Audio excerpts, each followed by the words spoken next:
Students, income tax act 1961 लेखा commerce classes के platform पे आपका बहुत बहुत स्वागत है। आफ्टर लॉन्ग टाइम वापस रिकॉर्डिंग से स्टार्ट कर रहे हैं। मेरा नाम आप जानते होंगे, अतिशय जैन। फोन नंबर सबसे पहले 9983912345, 9983712345। दोनों नंबर अवेलेबल हैं, आप किसी में भी कांटेक्ट कर सकते हैं। ऊपर वाला नंबर ज़्यादा प्रेफरेबल रहता है कॉलिंग और व्हाट्सएप दोनों के लिए। चलिए शुरुआत करते हैं बच्चों। Income tax semester 4, all 6 semester में सबसे हार्ड सब्जेक्ट इनकम टैक्स है। प्रैक्टिस मांगता है, नॉलेज मांगता है। केवल समझने से काम नहीं चलेगा, लर्निंग भी होगी और प्रैक्टिस भी करनी होगी। शुरुआत करते हैं। इनकम टैक्स एक बड़ी सारी बुक है। सबसे पहले आपको क्या क्या चीज की रिक्वायरमेंट पड़ेगी इनकम टैक्स के लिए, तो मैं बोलना चाहूंगा इनकम टैक्स के लिए आपको स्टार्टिंग में एक बुक चाहिए होगी आरबीडी की, आरबीडी पब्लिकेशन। और ये बुक हर हाल में नई चाहिए, पुरानी नहीं चलेगी, क्योंकि हर साल इनकम टैक्स की बुक चेंज हो जाती है, बदल जाती है हर साल, तो आपको पुरानी बुक नहीं चलेगी। सेकंड रिक्वायरमेंट हमारी जो रहने वाली है बच्चा, वो रहेगी एक नोटबुक। A4 साइज नोटबुक होनी चाहिए, यानी फुल बड़े साइज वाली, और लगभग लगभग 300 पेजेस। अगर फुल प्रैक्टिस करते हैं 300 पेजेस चाहिए चाहिए होंगे। साथ ही साथ तीसरी रिक्वायरमेंट हमारे पास चाहिए हमारा कैलकुलेटर और एक earbuds. Earbuds, earphone, neck band, कुछ भी ले आओ ताकि आपकी मेरी वॉइस क्लियरली सुनाई दे। पेन तो आप रखेंगे रखेंगे, स्केल का भी रिक्वायरमेंट रहेगा रहेगा। बात करते हैं इनकम टैक्स एक्ट 1961। अगर हम राजस्थान यूनिवर्सिटी के हिसाब से बात करें तो अपने आप में एक ह्यूज कहानी है।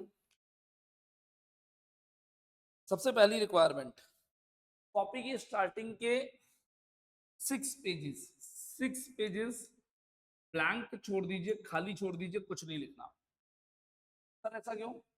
जब इनकम टैक्स पढ़ेंगे तो बहुत सारी इंपॉर्टेंट चीजें मैं आपको मार्क कराता रहूंगा, और वो मार्क करी हुई चीजें मुझे चाहिए होती है फर्स्ट पेज पे स्टार्टिंग में कॉपी के। तो 6 की जगह 8 भी छोड़ सकते हो, पर 6 की जगह 5 मत कर देना।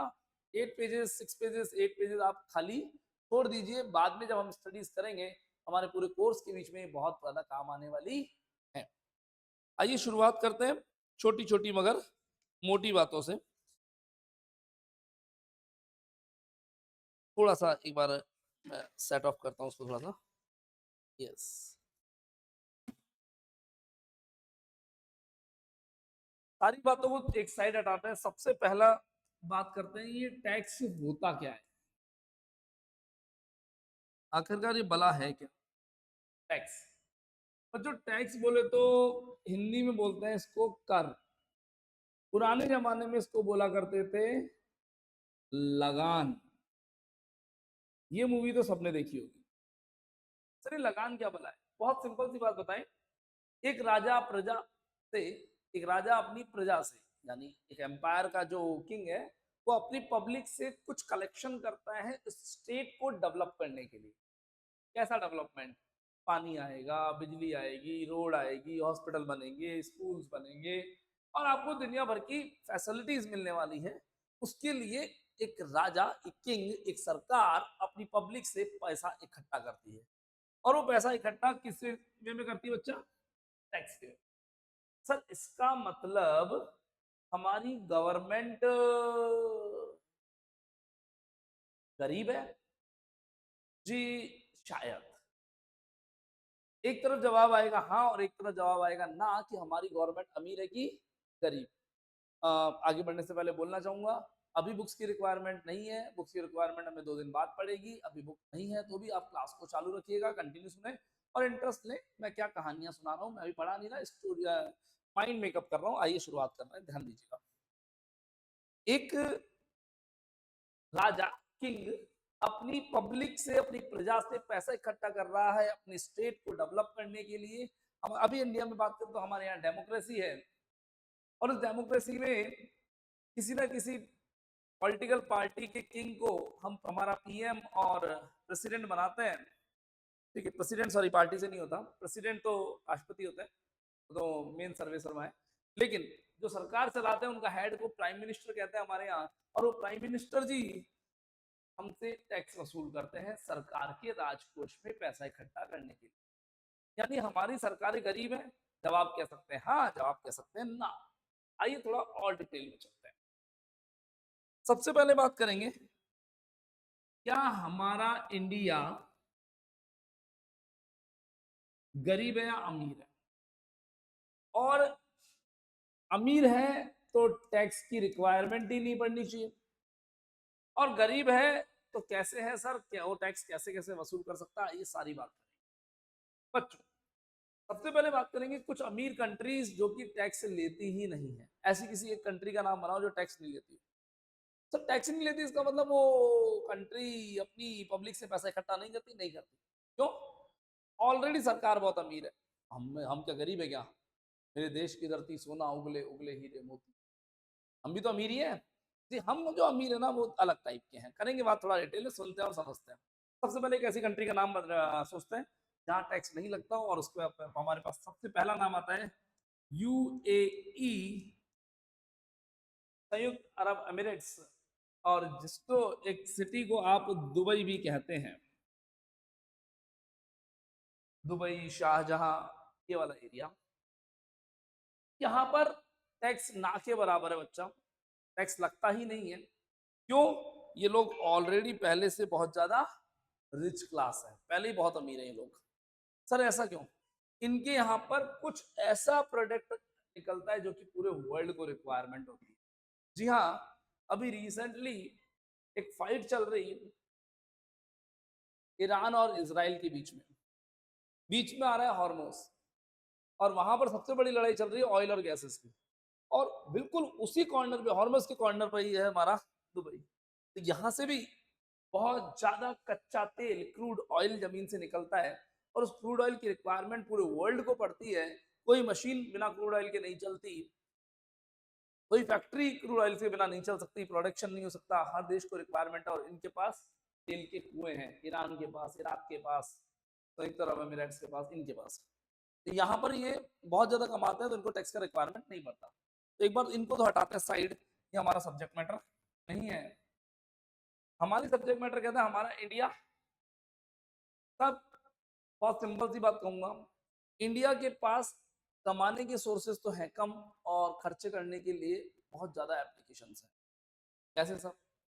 आइए बात करते हैं इंडिया की। इंडिया की एक सबसे बड़ी समस्या है बच्चा, the main problem of India is population. ये पॉपुलेशन यहाँ अर्न जितना करती है उससे ज्यादा ये लोग खा जाता है। तो हमारे पास इनकम ना के बराबर है, क्योंकि एक कंट्री की इनकम कब होगी? जब ये कुछ उगाएंगे, कमाएंगे और कमा के इंडिया के बाहर भेजेंगे, और बाहर से इंडिया में क्या आएगी? फॉरेन करेंसी आएगी, तभी तो इंडिया अर्न करेगा। भाई इंडिया में आपने आलू बोया, टमाटर बोया, ठीक है, कपड़े बनाए, ज्वेलरी बनाई, वो सब बना बनू करके आप इंडिया से बाहर की कंट्री भेजोगे, बाहर से पैसा इंडिया में आएगा, तभी इंडिया अमीर हो सकता है। पर इंडिया के पास अर्निंग के सोर्सेज ही इतने कम है, और जो कमाते हैं उससे ज्यादा तो हम खर्च कर देते हैं, क्योंकि हमारी पॉपुलेशन सबसे ज्यादा है पूरे वर्ल्ड में सबसे। तो सबसे पहले बात करेंगे इंडिया में टैक्स क्यों? क्योंकि इंडिया में डेवलपमेंट के लिए पैसे की रिक्वायरमेंट है, और अर्निंग हमारे यहाँ पे बहुत कुछ होती नहीं। क्यों सर इंडिया एक्सपोर्ट नहीं करता क्या? इंडिया एक्सपोर्ट करता है, लेकिन इंडिया से जो एक्सपोर्ट होता है चीजें, या जो अर्निंग होती है, वो अर्निंग बहुत कम होती है। आइए सबसे पहले बात करते हैं इंडिया अर्न कहाँ कहाँ से करता है, वो देखते हैं। देखिए सबसे पहले अर्न का तरीका है इंडिया के पास, export of goods, export of goods. हमारे यहाँ से गुड्स एक्सपोर्ट होता है। चलिए देखते हैं कौन कौन सी चीजें हमारे यहाँ से सबसे ज्यादा एक्सपोर्ट होती हैं।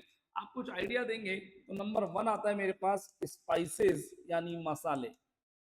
पूरे वर्ल्ड में मसाले कहीं नहीं बनते हमारे यहाँ के अलावा। क्या हमारी नियर बाय कंट्रीज, बांग्लादेश ले लो, श्रीलंका ले लो, पाकिस्तान ले लो, इन कंट्रीज में, और थोड़ा ऊपर तिब्बत वाला एरिया है ना, क्योंकि हाँ चाय पत्ती वाला एरिया, आसाम, मेघालय, नागालैंड, यहीं पर स्पाइसेस बनती है, बाकी स्पाइसेस यानी मसाले कहीं और नहीं है। हम जाने यहाँ से पूरे वर्ल्ड में एक्सपोर्ट होते हैं। Second number jute. जूट नाम सुना होगा आपने, रस्सी बनाना, बैग बनाना, जो जूट के बैग बनते हैं वो जूट वाली रस्सी वाला मटेरियल बहुत। थर्ड क्लोथ्स, हैवी लेवल पे हम एक्सपोर्ट करते हैं। Fourth jewellery and stone, stone सारे टाइप के पत्थर हम एक्सपोर्ट करते हैं। ज्वेलरी एक्सपोर्ट होती है, हम गोल्ड इंपोर्ट करते हैं और उसकी ज्वेलरी बना करके एक्सपोर्ट कर देते हैं वापस। फिफ्थ फूड आइटम्स, जिसके अंदर वेज और नॉन वेज दोनों है। बीफ एक्सट्रीम मात्रा में हमारे यहाँ से एक्सपोर्ट किया जाता है, एक्सट्रीम बीफ, बहुत ज्यादा बहुत ज्यादा। ये कुछ चीजें मैंने बोर्ड पे लिखी हैं, ऐसी बहुत सारी चीजें हैं, लेकिन बच्चा इन सबको मिलाकर के एक्सपोर्ट करके भी इतना पैसा नहीं आता कि हम सबका पेट भर सके, क्योंकि हम 140 CR है, 140 करोड़ लोग हैं हम। हमारी जनसंख्या इतनी ज्यादा है कि इन सबको हम एक्सपोर्ट अगर पूरे वर्ल्ड को करते हैं तो भी हम इतना पैसा नहीं कमा पाते, इतनी अर्निंग नहीं हो पाती कि हम यहाँ से भी पैसा कमा पाए। वापस कनेक्ट करते हैं। हाँ जी, तो इन सबको इतना ज्यादा इन सबसे पैसा अर्न नहीं करते कि हमारे इंडिया का पेट भर पाए। फिर कौन सा ऑप्शन है कि इंडिया अर्न कर सकता है, आइए देखते हैं। सेकंड ऑप्शन आता है export of services. Export of services, हम सर्विसेज एक्सपोर्ट करें। जी हाँ, हमने सुना है इंडिया के डॉक्टर्स वर्ल्ड के बेस्ट डॉक्टर हैं, इंडिया के इंजीनियर्स वर्ल्ड के बेस्ट इंजीनियर्स में काउंट होते हैं। यस यस यस यस, है ना। अच्छा, तो ये इंडिया के डॉक्टर्स और इंजीनियर्स अगर इंडिया में ही अपनी सर्विसेज दे तो किसी, अगर एक मिनट समझने की कोशिश करिएगा। वर्ल्ड का कोई पर्सन बीमार पड़ता है और सोचो वो इलाज कराने इंडिया आए, इंडिया के डॉक्टर से, नहीं होता ना ऐसा? क्यों नहीं होता बताता हूँ। डॉक्टर इंडिया का है, पेशेंट फॉरेन का है, लेकिन वो इंडिया के डॉक्टर को फॉरेन बुला लेते हैं, इतना पैसा देते हैं। तो इंडिया के बेस्ट डॉक्टर, बेस्ट इंजीनियर सब यूएस, यूके, रशिया, चाइना जाकर के जॉब कर लेते हैं, इतना पैसा मिलता है। तो वो पैसा मिलता तो है, हमारी एक्सपेक्टेशन होती है कि हमारी ये ह्यूमन कैपिटल, पहली बात ह्यूमन कैपिटल बोल रहा हूँ, है ना, ह्यूमन कैपिटल ही तो है, ये ह्यूमन कैपिटल इंडिया में रहे। अब सब ये इंडिया में रहते नहीं है, क्यों? क्योंकि पेमेंट इतना अच्छा मिलता है और लाइफ इतनी अच्छी मिलती है। इंडिया की लाइफ पसंद नहीं है साहब, इतनी तो गर्मी पड़ती है, इतनी गंदगी है और इतनी पॉपुलेशन में टेंशन है। वहाँ बिल्कुल अच्छी जिंदगी, स्मूथ चलती है लाइफ, वो ज़्यादा अच्छे लगता है इनको। ठीक है, बुरा मानेंगे आप, वैसे मान सकते हैं आप कि सर आप इंडिया की बुराई कर रहे हो। मैं बुराई नहीं कर रहा, मैं सच्चाई बता रहा हूँ। आप इंडिया से बाहर जाइए, कितनी सुकून वाली लाइफ है, कितने अच्छे लोग हैं, कितनी शांति से वो अपना जीवन जीते हैं। यहाँ पे जो चक चक पैक पैक होती रहती, बिल्कुल नहीं, बिल्कुल नहीं, बिल्कुल नहीं, वहाँ कुछ नहीं होती। बहुत सारी कंट्रीज में बिल्कुल शांत है, हाँ बिल्कुल फ्लुएंट है। हाँ, उनके पास सोशल वैल्यूज उतनी नहीं है जितनी यहाँ पर होती है। सीधी बात, सभी का एक ही रिप्लाई है, हम 140 करोड़ है, 140 CR है अपन लोग। ठीक है, उनके यहाँ पर इतनी सोशल वैल्यूज नहीं होती कि रोज फेस्टिवल हो रहे हैं, रोज फंक्शन हो रहे हैं, है ना, बालाजी की जयंती मना रहे हैं, भैरू जी की जयंती मना रहे हैं, है ना, पद यात्राएं निकाल रहे हैं, मिल करके खूब मस्ती चल रही है, यहाँ सब चलता है। वहाँ ऐसा कुछ भी नहीं चलता, वहाँ तो हॉर्न तक नहीं बजाते, इतनी स्मूथ चलती, शांत रहता है बिल्कुल। हॉर्न बजाना मतलब लड़ाई हो गई। ठीक है, तो वहाँ की लाइफ इनको बहुत प्यारी लगती है। पॉल्यूशन नहीं है, अच्छा खाते हैं, अच्छा रहते हैं, स्मूथ लाइफ, अच्छा खासा पैसा, और सबसे अच्छी चीज एजुकेशन और पॉलिटिक्स। पॉलिटिक्स स्मूथ और एजुकेशन लेवल हाई। तो वो चीजें यहाँ पर हमारे यहाँ नहीं मिलती है, तो ये लोग सब वहीं बाहर ही रहना पसंद करते हैं। इवन मैं भी अपने बच्चों को प्रेफर करता हूँ, आप सबके लिए, आप भी जब भी हो सके जल्दी से जल्दी इंडिया छोड़ देना। या तो रहना अपने माँ बाप के पास, और माँ बाप के पास नहीं रहो, दूर रहो, तो फिर इंडिया छोड़ के चले जाओ, ज्यादा बढ़िया। चलिए टॉपिक पर आएंगे वापस। एक्सपोर्ट ऑफ सर्विस, सर्विसेज को एक्सपोर्ट करना। तो हमारे पास ह्यूमन कैपिटल थी। एक एग्जांपल लेते हैं, आईआईटी में एक बंदा था हमारा, एक स्टूडेंट था, 12th के बाद आईआईटी में सिलेक्शन हुआ, उसने अपनी इंजीनियरिंग कंप्लीट करी। इंजीनियरिंग करते उसके पास प्लेसमेंट के ऑफर्स आने लग गए कंपनी से। बहुत सारे इंडिया से आए, बहुत सारे इंडिया के बाहर से आए। ठीक है, इंडिया के बाहर से एक ऑफर आया, मान लीजिए यूएस से आया, एक सियाटल से, कि आपको माइक्रोसॉफ्ट में जॉब करनी है। ठीक है, किसी की बैचमेट एक लड़की थी, उसको भी ऑफर आया, है ना, वो भी माइक्रोसॉफ्ट चले गई यूएस। दोनों जाके साथ में जॉब कर रहे हैं, साथ में पढ़े, साथ में जॉब कर रहे हैं, प्यार होना स्वाभाविक। दोस्ती को प्यार में बदल गई, नहीं पता नहीं पड़ा। और जब ये अपनी शहर से दूर रह ही रहे थे, माता पिता से दूर रह ही रहे थे, कब ये शादी हो गई पता नहीं पड़ा। जब ये 2 से ढाई हो गए, 2 से ढाई हो गए, पता ही नहीं पड़ा, सब समय बीतता चला गया, अच्छी खासी लाइफ थी, है ना। और वहीं सेटल हो गए, वहीं की इन्होंने अपनी नागरिकता भी ले ली, सब सिटीजनशिप भी वहीं की ले ली। अब बड़ा नुकसान हो गया इंडिया को। हम सोच रहे थे हमारा लाडला यहाँ कमाएगा, यहीं पैसे देगा और इंडिया के लिए डेवलपमेंट करेगा। क्या किया इस लाडले ने, खुद गया, हमारी छोरी ले गया, और साथ में आधा बच्चा भाई वाह उसको भी रवही रख लिया, और साफ पैसा भेज रहा था, वो पैसा और रुक गया, और फ्यूचर के लिए परमानेंट वहां के होके रह गए। तो हमारा तो ह्यूमन कैपिटल गई, पैसा गया, और चोरी और बच्चा और चला गया। ठीक है, सब के सब विदेशी हो गए। तो हैवी नुकसान है। जो अच्छी सर्विसेज देने वाला हमारे यहाँ पे पर्सन है, चाहे चार्टेड अकाउंटेंट्स हो, चाहे इंजीनियर्स हो, चाहे डॉक्टर्स हो, कोई इंडिया रहना नहीं चाहता। सब एएसएपी जितना जल्दी पॉसिबल हो सके फॉरेन में जाकर बस रहे हैं। तो इंडिया की इनकम तो खत्म हो गई सब यहाँ पे। नेक्स्ट, तीसरा सोर्स, तो मैं अभी तक 2 सोर्सेस की बात कर चुका हूँ। गुड्स उगता है, लेकिन इतना नहीं कि हम सबका पेट भर पाए, और भर भी जाता है तो हम एक्सपोर्ट नहीं कर पाते, और थोड़ा बहुत एक्सपोर्ट करते तो उससे हमारा कुछ होने वाला नहीं है। कि हमारे यहाँ पे इंफ्रास्ट्रक्चर डेवलपमेंट, ग्रोथ और जीडीपी के लिए बहुत ज्यादा पैसे की रिक्वायरमेंट रहती है, क्योंकि हम 140 सीआर है। सर किस चीज का जवाब दे रहे हो, क्या पढ़ा रहे हो? मैं पढ़ा रहा हूँ इनकम टैक्स की आवश्यकता क्यों है, क्योंकि हमारा देश गरीब है। गरीब क्यों है? क्योंकि ना तो यहाँ से कमाता है, ना यहाँ से कमाता है। तीसरा और एक नेक्स्ट सोर्स जो मेरे को दिखता है कि देश कहाँ से कमा सकता है, वो है साहब टूरिज्म। टूरिज्म टूरिज्म में हमारी कंट्री कैसी है आपके ओपिनियन में, सोचे। कुछ लोग जवाब देंगे बहुत अच्छी, कुछ लोग जवाब देंगे गुड, कुछ लोग कहेंगे ठीक, कुछ लोग कहेंगे ओके ओके, कुछ लोग कहेंगे बुरी। इन माय ओपिनियन, पहले आपकी ओपिनियन फाइनल करें, कैसा है हमारा देश टूरिज्म में और कंट्रीज के मुकाबले? मैं कहूंगा बकवास। क्यों? मुझे मेरे देश पे गर्व है साहब, पहली बात तो प्राउड फील करता हूं। क्यों? पूरे वर्ल्ड में ऐसा कोई कंट्री नहीं है जहां पर, सुनना जरा, बहुत इंपॉर्टेंट बात बोल रहा हूं, जहां पे +55 डिग्री टेम्परेचर होता हो और -70 डिग्री टेम्परेचर भी होता हो। पूरे वर्ल्ड में कोई ऐसी कंट्री नहीं है, हमारी कंट्री है। हमारे यहाँ +55 होता है और -70 भी होता है, बिल्कुल। ठीक है, इतना बड़ा वेरिएशन। पूरे वर्ल्ड में ऐसा कोई देश नहीं है जहां पर गोरे से गोरा रहता हो और काले से काला रहता हो। हमारे यहाँ पे गोरे से गोरा पर्सन भी मिलेगा, नॉर्थ में आ जाओ और साउथ में चले जाओ, काले से काला भी मिलेगा। पूरे वर्ल्ड में सबसे ज्यादा भाषाएं हमारे पास है, बोलियां हमारे पास है, पहनावे हमारे पास है, रंग रूप हमारे पास है, अर्निंग का लेवल हमारे पास है। वर्ल्ड के बिगेस्ट अमीर लोग हमारे यहाँ पे रहते हैं, और सबसे ज्यादा गरीबी भी हमारे यही देखने को मिलती है। गरीबी में हमारा देश 100 से भी ज्यादा भी स्थान पर है। मतलब अगर लिस्ट बनती है तो 100 से भी आगे होते हैं हम। 100 जने हमसे अमीर है, हमारे ज्यादा अमीर है 100 देश। ठीक है, 140 नंबर था मैंने जब पहले देखा था इंडेक्स। ठीक, बहुत सारे करोड़ों लोग ऐसे हैं जो कि हमारे यहाँ पे रात को भूखे सो जाते हैं, और बहुत सारे करोड़ों लोग ऐसे हैं, लाखों लोग ऐसे हैं, हजारों लोग ऐसे हैं जो कि अथा खाना वेस्ट वेस्ट फेंकते हैं। खाने का तो अपमान करना ही नहीं चाहिए। ठीक है, मुझे मेरे देश पे गर्व है कि हर 50 किलोमीटर थाली और बोली दोनों बदल जाती है। थाली और बोली जी, खाने का जो आपका प्लेट है, उस प्लेट को हर 50 किलोमीटर में चेंजेस देखने को मिल जाएंगे, अलग अलग वेराइटी ऑफ फूड्स। फॉरेन जाइए, पूरी कंट्री में एक सेम प्रोडक्ट मिलता है, सेम चीजें मिलती है, वही खाओ, ब्रेड ब्रेड ब्रेड ब्रेड या नॉनवेज। अलग अलग कंट्री की अलग अलग कहानी है। ठीक है, चलिए, तो मुझे गर्व है हमारे देश पे। लेकिन दूसरी तरफ हम 140 करोड़ हैं।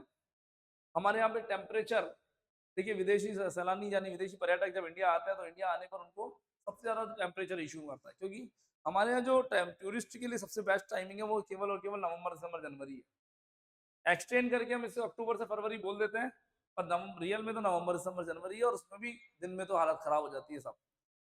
दिन में तो उसमें भी हालत खराब है, मॉर्निंग इवनिंग ही घूम सकते हो। पर आपके पास घुमाने के लिए है क्या राजस्थान में? हिस्ट्री के अलावा कुछ नहीं। पहाड़, पत्थर, मिट्टी, किले। किले में भी क्या है? धूल मिट्टी जाले। मेंटेनेंस है क्या? और मेंटेनेंस भी है तो दिखाई कर क्या लोगे उसको सामने वाले को? आपके पास अम्यूजमेंट के नाम पे क्या है? नथिंग, नथिंग, कुछ भी नहीं अम्यूजमेंट के नाम पे। देख लो ना, आपके जयपुर में पकड़ लो आप, तो अम्यूजमेंट के नाम पर क्या है? वाटर पार्क के नाम पे धोखा, स्लाइड्स के नाम पे खराब स्लाइड्स, मेंटेनेंस के नाम पे कुछ नहीं, बोलने में रूड बिहेवियर, और पैसे लूटने में नंबर वन। चेक कर लो आप, उनकी खुद की कंट्री में कितनी प्यारी प्यारी चीजें हैं, कितनी टेक्नोलॉजी में एक्सपर्ट है। हमारे यहाँ पर कुछ भी नहीं, पर फिर भी हमारे यहाँ की संस्कृति, कला और कल्चर ये उन लोगों को यहाँ खींच लाता है। योगा के नाम पे बेवकूफ बनाते हैं, बनाते ना, बहुत सारे लोगों को बेवकूफ बनाते हैं। मंदिर के नाम पे बाबा जी के साथ भर्ती करा देते हैं उनके आश्रमों में। बहुत कुछ पाखंड चलता है हमारे पास, है ना, फॉरेनर्स को लूटने के लिए। कोई दिक्कत नहीं, है ना। आइए बात करते हैं हल्का सा टूरिज्म के ऊपर। सर आप ऐसा क्यों बोल रहे हो? अच्छा भी तो है हमारे यहाँ बहुत कुछ। जिस साइज का हमारा देश है, कंट्री है, और जितना पैसा और जितनी नॉलेज हमारे पास है, जितने रिसोर्सेज हमारे पास है, जितनी पब्लिक हमारे पास है, हम बहुत कुछ कर सकते हैं। आइए मैं आपको एग्जांपल देता हूँ, अभी समझाता हूँ। मतलब टूरिज्म टूरिज्म के नाम पर हमने लोगों को धोखा दिया हुआ है, बेवकूफ बनाया हुआ है, पागल बनाया हुआ है। आइए दिखाता हूँ आपको। आप लोगों से बोलता हूँ, कुछ 4-5 ऐसी कंट्रीज के नाम बताइए जहाँ जो टूरिस्ट के लिए फेमस हो, टूरिज्म के लिए। चलिए सबसे पहले नाम मेरे पास आया सर, दुबई। दुबई में टूरिज्म के लिए फेमस तो है, लेकिन मुझे कुछ खास लगता नहीं है, क्योंकि दुबई में टूरिज्म के नाम पे डेजर्ट और इंफ्रा है, इंफ्रास्ट्रक्चर। दुबई की रोड्स, आप रोड पे आप एयरक्राफ्ट चला सकते हो बिल्कुल। दुबई में टू व्हीलर तो है ही नहीं, केवल डिलीवरी बॉयज रखते हैं टू व्हीलर, पब्लिक तो रखती नहीं। कोई क्यों रखेगा टू व्हीलर? वहां पे गाड़ी 120 130 से नीचे चलाने में चालान हो रहा है, तो क्यों टू व्हीलर चलाएगा? फोर व्हीलर ही चलाएगा ना। जब गाड़ी बहुत सस्ती आ रही है तो भी पैसे के कारण आप टू व्हीलर लेते हो, ट्रैफिक के कारण टू व्हीलर लेते हो। वहां ना पैसे की दिक्कत है ना ट्रैफिक की दिक्कत है, तो फोर व्हीलर ही लेगा आदमी, तो वहां टू व्हीलर चलते ही नहीं है। तो इंफ्रास्ट्रक्चर बड़ा शानदार है वहां का।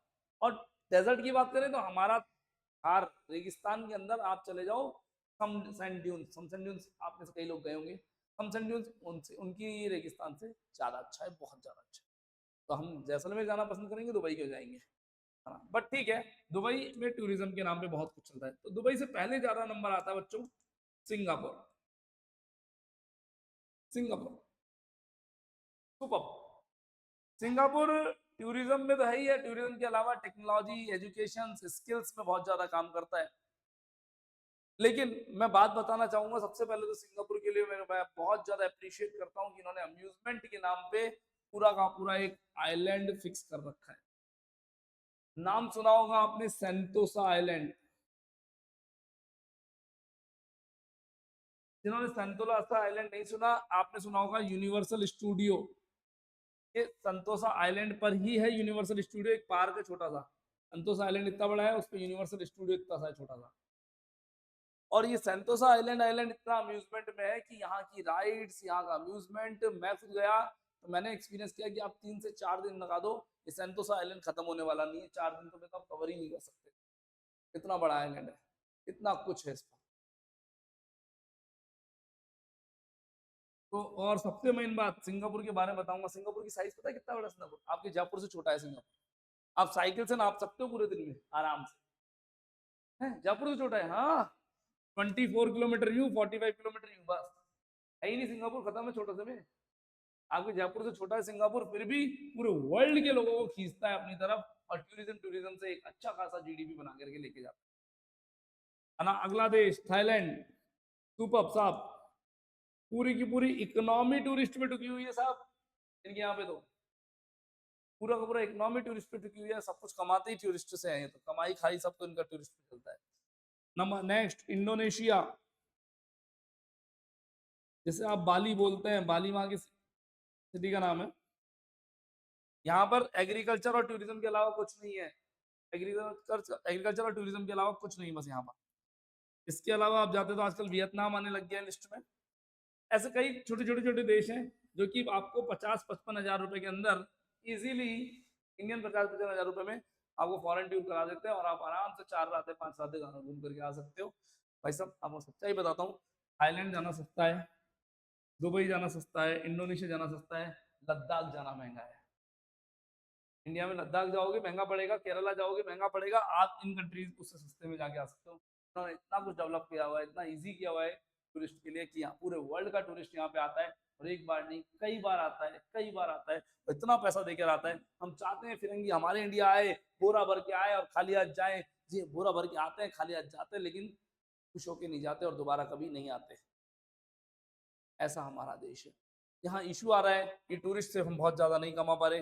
पहले तो टेम्परेचर इशू कर देता है, दिन भर धूप रहती है और धूप उनसे सहन नहीं होती है ना। हमारे यहाँ 9 महीने 10 महीने तो धूप ही चलती है, और बाकी 3-4 महीने जब भी मौसम होता है तो उसमें हम कुछ बहुत ज्यादा अर्न कर नहीं पाते। तो अल्टीमेटली एक हमारी गवर्नमेंट ना एक्सपोर्ट ऑफ गुड्स से बहुत अच्छा कर पा रही है, ना एक्सपोर्ट ऑफ सर्विसेज से, ना टूरिज्म से। तो फिर गवर्नमेंट कहाँ से कमाएगी? टैक्स से। कहाँ से कमाएगी बच्चा? Tax tax tax. एक छोटा सा सेशन ये हुआ। अगला सेशन इसी का पर अगला टॉपिक लेता हूँ। कुछ नहीं लिखना है यहाँ पे, केवल अंडरस्टैंडिंग थी आपकी। आपने सुना होगा टैक्स वर्सेस सब्सिडी।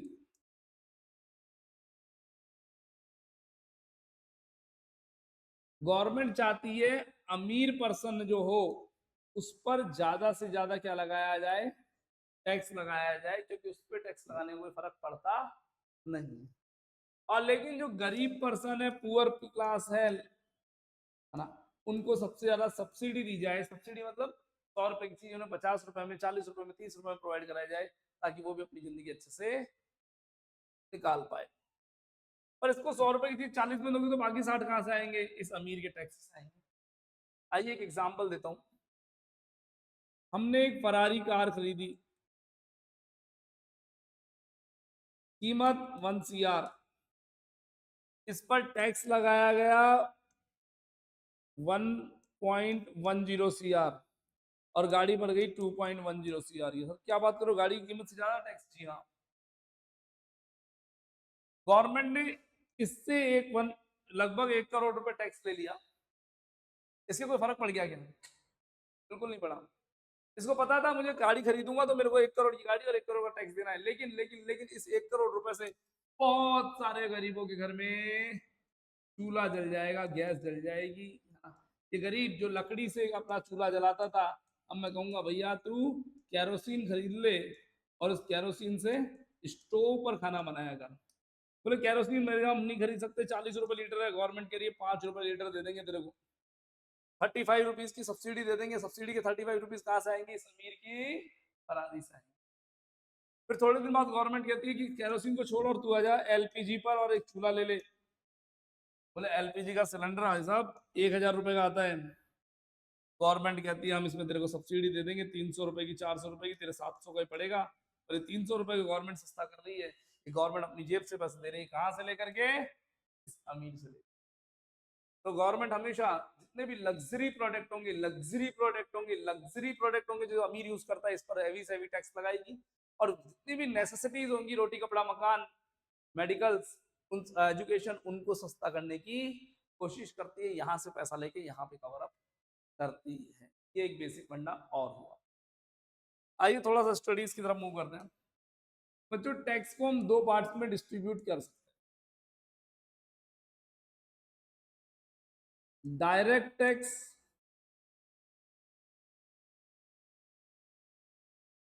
और इनडायरेक्ट टैक्स। डायरेक्ट टैक्स और इनडायरेक्ट टैक्स। डायरेक्ट टैक्स में 2 चीजें आती है बच्चा। अच्छा पहले डायरेक्ट टैक्स होता क्या है? गवर्नमेंट वो सारे टैक्स जो गवर्नमेंट आपसे मांग के लेती है और उसके बदले में आपको कुछ नहीं देती। क्या क्या क्या क्या? गवर्नमेंट आपसे मांग के लेती है और बदले में कुछ नहीं देती, वो डायरेक्ट टैक्स है। सब कुछ नहीं देती मतलब क्या देती है?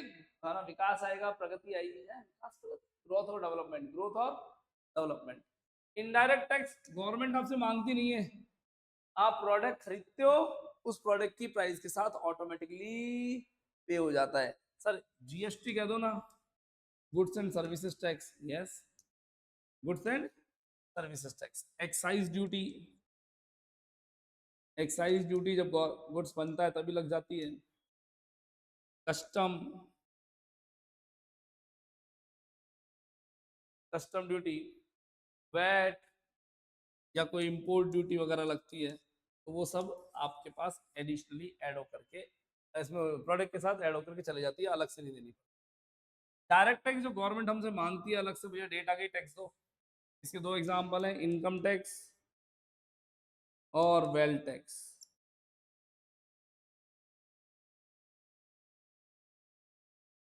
इनकम टैक्स और वेल्थ टैक्स, गवर्नमेंट हमारी इनकम पे टैक्स लेती है, हमारी वेल्थ पे टैक्स लेती है, और ये दोनों हमारे को, इसके बदले में कुछ नहीं मिलता।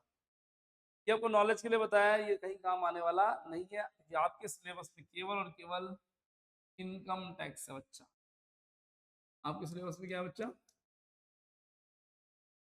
इनकम टैक्स है, बाकी कुछ नहीं है। इस इनकम टैक्स को हम दो पार्ट्स में पहले लिख लेते हैं। इनकम टैक्स एक्ट है बच्चा 1961, 1961, ये ईयर याद रहना चाहिए, पता होना चाहिए बच्चों। यहाँ पर इनकम को दो पार्टीशन में डिस्ट्रीब्यूट, इनकम टैक्स को दो पार्ट में बनाया। आपको इनकम कैलकुलेट करनी पड़ेगी पहले, और फिर आपको टैक्स कैलकुलेट करना पड़ेगा। जिसे टैक्स नहीं बोलते, टैक्स लाइबिलिटी बोलते हैं। क्या बोलते हैं? Tax liability. सर लाइबिलिटी क्यों? गवर्नमेंट को जमा करवाएंगे हम, गवर्नमेंट को जमा कराएंगे हम।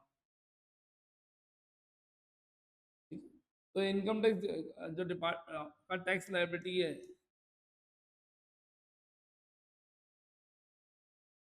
ये पे करना होगा आपको। किसको? सेंट्रल गवर्नमेंट को, सेंट्रल गवर्नमेंट। अब बताना चाहूंगा, इनकम टैक्स का पूरा लेना देना जितना भी अमाउंट होता है वो कौन लेता है? सेंट्रल गवर्नमेंट लेती है। यानी मोदी, सब सारा पैसा मोदी जी के हाथ में जाता है। भजन लाल जी को तो इसमें से केवल भजन करने को मिलेंगे, कुछ भी नहीं मिलता। इनकम टैक्स का जितना ही पैसा जाएगा कौन जाएगा? मोदी जी के पास आ जाएगा। इनकम, एक घर में इनकम कहाँ कहाँ से हो सकती है, वो सारे सोर्सेस की लिस्ट बनानी पड़ेगी। अगर आपके पापा भैया जॉब करते हैं तो आपके घर में आती होगी सैलरी। अगर शॉप है तो उसका आता होगा रेंट। अगर आपको कोई बिजनेस है तो बिजनेस एंड प्रोफेशन की इनकम बोला जाएगा।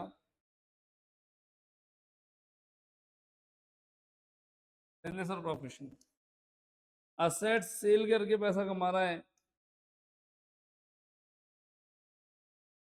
असेट सेल करके भी कमा सकते हैं।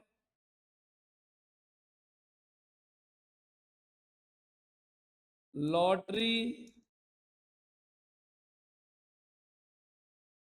गैम्बलिंग, यहां से भी हम पैसा कमा सकते हैं। हमारे घर में इंटरेस्ट की इनकम आती है, हम ब्याज ले लेते हैं कई बार, यहां से भी हम पैसा कमा सकते हैं।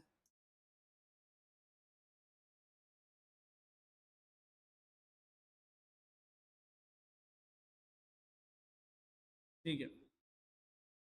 इसके अलावा अगर हम बात करें तो एग्रीकल्चर इनकम हो सकती है। हमारे पास खेती बाड़ी आती है क्या घर में इनकम? यस, एग्रीकल्चर इनकम आती है।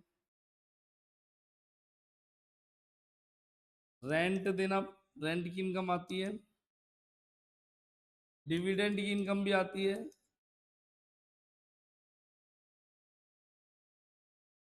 डिविडेंड, शेयर, अगर शेयर्स पे आ रहा है तो डिविडेंड आएगा सब। गिफ्ट की इनकम आ सकती है। तो मैं क्या कह रहा हूँ, हमारे बिजनेस, हमारे घर पे पैसा इन सब से आता है, इन सब का टोटल कर लेंगे, और टोटल करके उस पर टैक्स की कैलकुलेशन करेंगे तो इनकम टैक्स हमारे सामने होगा। पर इन सब के बारे में पढ़ना पड़ेगा इन डिटेल। नोट करें प्लीज।